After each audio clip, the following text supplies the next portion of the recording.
তো বন্ধুরা আমি এখন চলে এসেছি হেনা কিচেনে। আজকে বানাবো দুধ লাউ।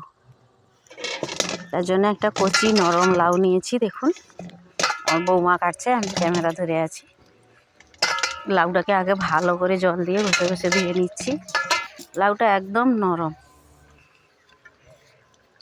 লাউটাকে ভালো করে ছাল ছাড়িয়ে এই কুড়নি দিয়েই কুড়ে নেব। বঁটিতে অনেক সময় লাগে আর লাউটাও একটু বড় বড় হয়, কিন্তু এতে কাটলে এই ঘুষিতে কুড়ে নিলে গ্রেটার দিয়ে এটা খুব ভালো মিহিভাবে মিশে যায়, কম সময়েও তৈরি হয়ে যায়।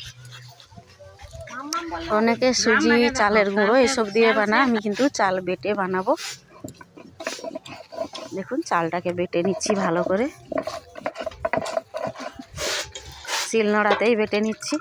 আর এই চাল বাটা দিয়ে বানালে এটা আরও বেশি টেস্টি হয়। বন্ধুরা এই যে দেখুন লাউটা সেদ্ধ হয়ে গেছে। আর এখানে নিয়েছি দুধ। এই লাউয়ের মধ্যে দুধটাকে ঢেলে দেব। ঘরের গরুর দুধ, এখানে 4 লিটার দুধ আছে। লাউ সেদ্ধর মধ্যে দুধটাকে দিয়ে দিচ্ছি। সম্পূর্ণ গরুর দুধ দিয়ে বানাচ্ছি, গুঁড়ো দুধ দিচ্ছি না। যারা পায়েস খেতে চাও তারা আমাদের বাড়িতে অবশ্যই চলে এসো।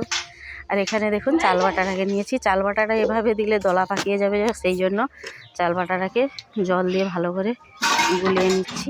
বেশি জল দেবো না, কারণ দুধটা অনেকটাই আছে। তো এখানে আমি এতটুকুও জল অ্যাড করছি না। দিয়ে দিচ্ছি 4টে তেজপাতা আর 5টা এলাচ। এটা দিলে সেন্টটা দুর্দান্ত হয়। দুধের সঙ্গে যখন এলাচ তেজপাতা ফুটবে, একটা পায়েসের দারুণ সেন্ট বেরোয়। দিয়ে দিচ্ছি চাল বাটাটা গুলা ছিল, সেটাই দিয়ে দিলাম। আর এখানে মিশরি দিচ্ছি আর অল্প একটু চিনি। মিশরিটাকে গুঁড়ো করে রেখেছিলাম, দিয়ে দিলাম।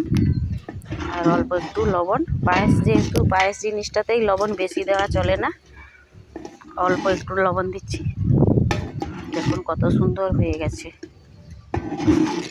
তো কাদের এভাবে দুধ লাউ খেতে ভালো লাগে বা পছন্দ করো, অবশ্যই লাইক, কমেন্ট, শেয়ার করে দেবে।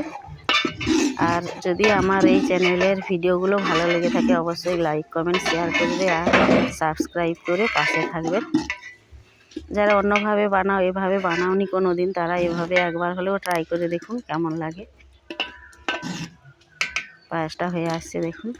আমি একটু ঢিলে রাখবো, কারণ একটু পরেই না হলে একদম চাপ হয়ে বসে যাবে। এই যে আমার তৈরি হয়ে আসছে দারুণ স্বাদের দুধ লাউ।